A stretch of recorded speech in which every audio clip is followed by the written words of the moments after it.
చంపేస్తాను, నీ రక్తం కలుగుస్తాను, నాకు ఉరి శిక్ష పడ సరే నేను చంపేస్తాను రా. రాజా,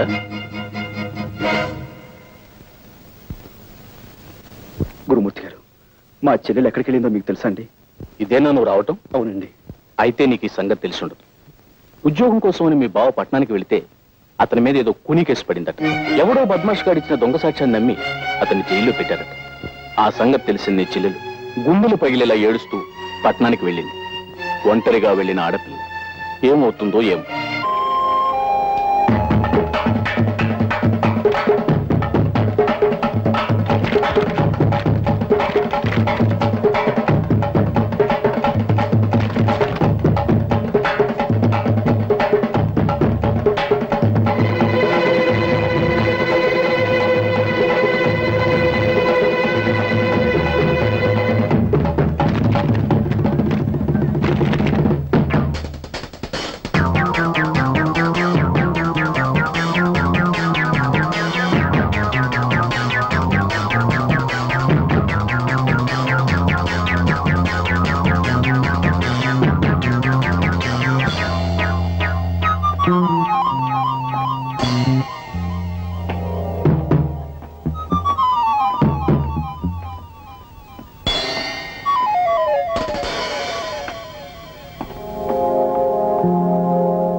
మా చెల్లెలి పట్టణానికి కొత్త, ఎక్కడెక్కడ తిరుగుతుందో, ఎన్ని కష్టాలు అనిపిస్తుందో అని భయంగా ఉంది. చెల్లెమ్మ సంగతి మాకు వదిలే గురు, ఈ ఊరంతటిని జల్లెడి చేసి ఎలాగైనా గాలించారు.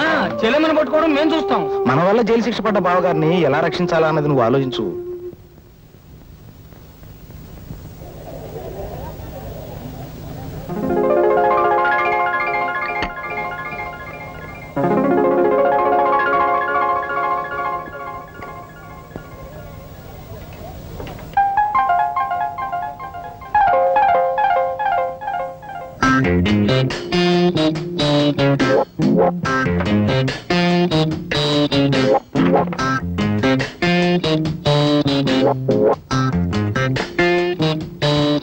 ఆల్ రైట్, నేను అసలు విషయానికి వస్తున్నాను. నేను నిన్ను ప్రేమిస్తున్నాను, పెళ్లి కూడా చేసుకుంటాను. ఇంత ఫ్రాంక్ గా మాట్లాడే మనుషులు మీరు ఎప్పుడు చూసింటారు కదా. నాతో మాట్లాడకపోతే మీకే నష్టం.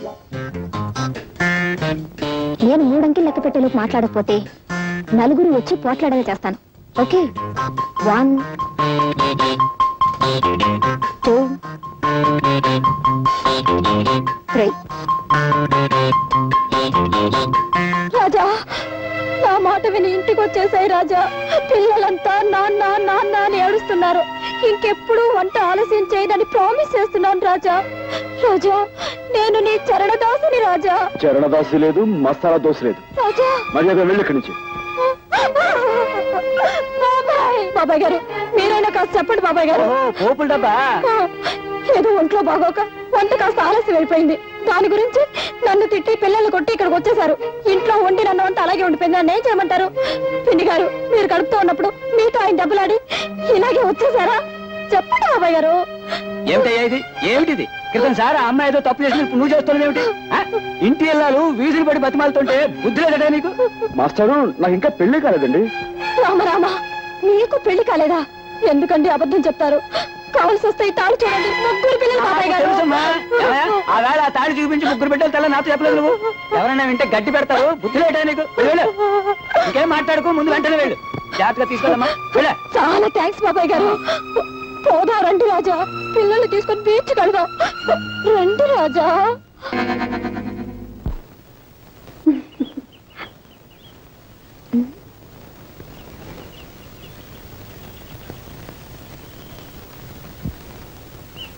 చూడండి, మీ గురించి ఇప్పటి వరకు ఎన్నెన్నో కళ్ళు కన్నాను. కానీ మిమ్మల్ని చూస్తే వేరే లోకంలో ఉన్నట్టు కనిపిస్తున్నారు.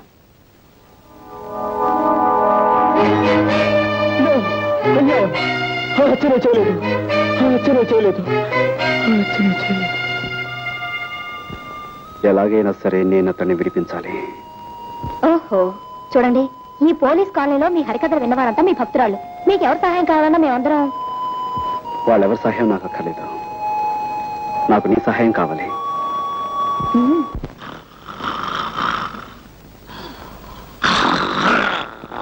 సార్ నమస్కారం సార్. నమస్కారం అండి. ఏమిటి ఇద్దరు పెళ్లి చేసుకున్నారా? చాలా వింతగా ఉందే. ఇందులో వింతే ఉంది సార్. మీరు ఇచ్చిన 10,000 ఉంది కదా, ఆ 10,000 పెళ్లి చేసుకున్నాం. చేసుకోగానే మొదటి నమస్కారం మీరు చేసుకున్నాను, అక్కడికి వెళ్ళాం. తీరా వస్తే మీరు డ్యూటీ మీద ఉన్నారని తెలిసింది. రోజు నేరుగా వచ్చేసాం. ఆశీర్వదించండి. మీ అభిమానానికి చాలా కృతజ్ఞుడు. డాక్టర్ గారు, మనం అడ్మిట్ చేసిన అంత కూడా ఉన్నాడే, వాడిని పోలీసులకు అప్పచెప్పి సాక్ష్యం చెప్పి చట్టాన్ని సహకరించిన ఉత్తముడు ఇతనేనండి. పాపం పెళ్లి కూడా చేసుకున్నాడు. పాపం డాక్టర్ గారు ఆశీర్వచనం పొందవా? పొందు. ఇదిగో చాక్లెట్ డాక్టర్ గారికి పాపం. Thank you sir. సార్ మీరు పర్మిషన్ ఇస్తే వార్డులో ఉన్న మిగతా పేషెంట్స్ కూడా స్వీట్స్ ఇచ్చి వాళ్ళ దీవెని పొందుతాం. షూర్ తప్పకుండా. మన తాలూకంటే అంతే. Proceed.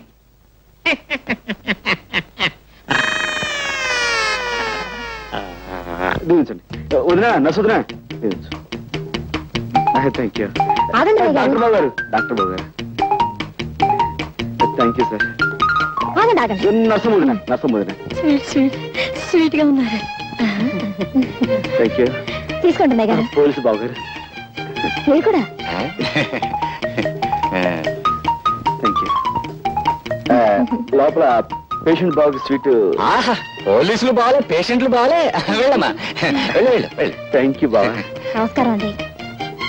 నాకు కొత్తగా పెళ్ళయింది. ఈ హాస్పిటల్లో ఉన్న పేషెంట్స్ అందరికీ చాక్లెట్స్ ఇస్తున్నాను, కనుక మీరు కూడా తీసుకోండి. జాగ్రత్తగా విప్పి చూస్తేనండి. నేను వస్తాను. రాత్రి 10 గంటలకు నేను తప్పించేందుకు వస్తున్నాను. సిద్ధంగా ఉండు.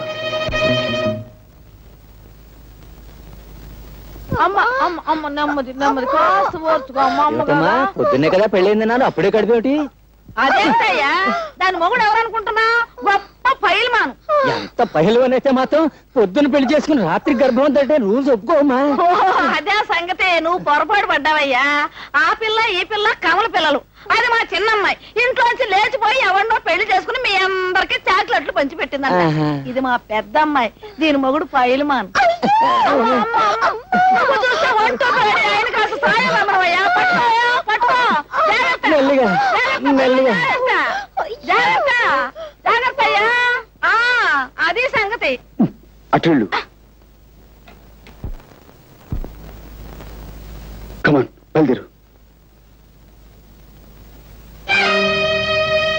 నువ్వా? నేనే. ఆ రోజు కోర్టులో దొంగ సాక్ష్యం చెప్పి నిన్ను నేరస్తుని చేసింది నేనే. నువ్వు నా చెల్లెలు భర్తవని ఆలస్యంగా తెలిసింది. నా తప్పు నేను తెలుసుకున్నాను. నువ్వు నిర్దోషువని, నీకు ఈ నేరానికి ఎలాంటి సంబంధం లేదని నేను నిరూపిస్తాను. అందుకే నేను విడిపించి తీసుకెళ్తాను. ప్లీజ్ నాతో రా. ఆ రోజు కోర్టులో గుండెలు బాదుకుంటూ దొంగ ఏడుపులు ఏడుస్తూ నన్ను నేరస్తుని చేయడాన్ని వాడి నాటకం కంటే ఇదేం గొప్ప నాటకం కాదు. నీ కట్టుకథలు కట్టిపెట్టి వెళ్ళి కనుంచి. ప్లీజ్ నా తప్పు ఒప్పుకుంటున్నాను, అందుకే క్షమించమని అడుగుతున్నాను. ప్లీజ్ నాతో రా. కసాయి వాడి వెనుక గొర్రెలా నీ వెంట అనుసరించిన కంటే సంతోషంగా ఉరికమ్మ ఎక్కడానికే సిద్ధంగా ఉన్నాను. మర్యాదగా వెళ్ళి కనుంచి. ప్లీజ్ ఆవేశపడకు. తలుపేసింది ఏమిటి?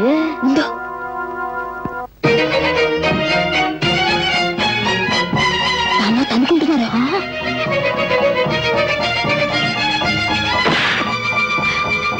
అమ్మో, నర్సు వస్తుంది కదా.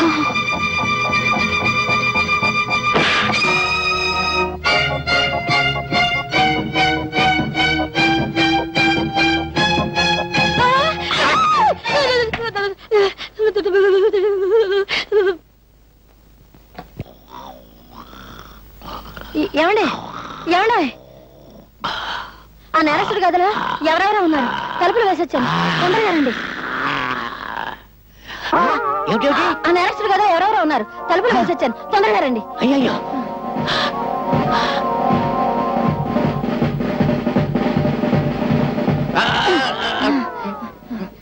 ఈ గదండి, ఈ గది. ఈ గదా? తలుపులు తెరుచున్నాయేంటి? నేను తలుపులు వేసేవచ్చానండి. నేను వేసేస్తే తలుపులు తెరుచున్నాయండి. తలుపులు తెరుచున్నాయంటే పారిపోయారన్నమాట. ఇక్కడ ఇద్దరు కానిస్టేబుల్స్ ఉండాలి. ఓహో, వాళ్ళు పారిపోతుంటే వీళ్ళు వెనకాల పడి ఉంటారు. రండి పట్టుకుందాం.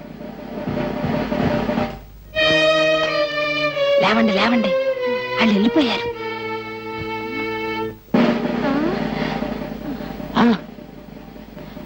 అమ్మయ్య బతికే ఉన్నారండి. కుట్టేసి పారిపోయి ఉంటారు. నా కొంప మీదకి వచ్చేసింది బాబు. మీ కొంప మీదకి వచ్చిందా నా కొంప మీదకి వచ్చిందా? ఏమండోయ్, మీ కొంప మీదకి వచ్చిందా నా కొంప మీదకి వచ్చిందా? నా శాంతి మీదకి వచ్చింది, నా శాంతి మీదకి వచ్చింది, నా శాంతి మీదకి వచ్చింది బాబు.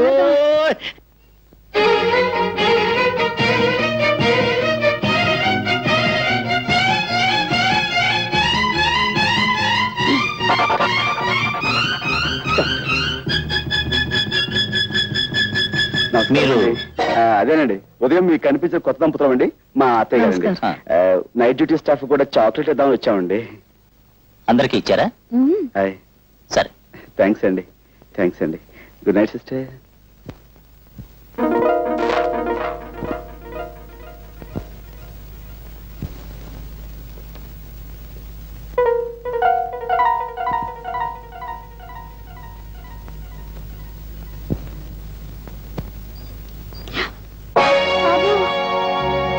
మై గాడ్, ఇప్పుడు ఎలా? ఇప్పుడు మనం చేసేది ఏం లేదు. బయటపడండి.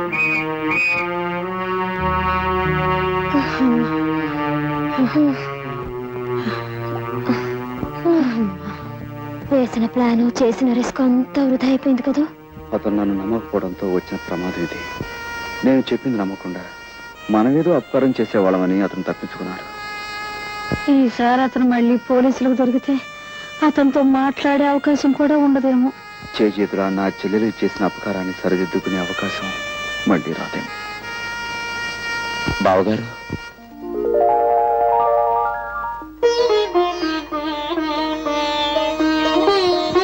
నిజంగానే మీరు అపకారం చేసే మనిషి అనుకున్నాను, కానీ సావిత్రి అన్నయ్యని ఇప్పుడు అర్థమైంది.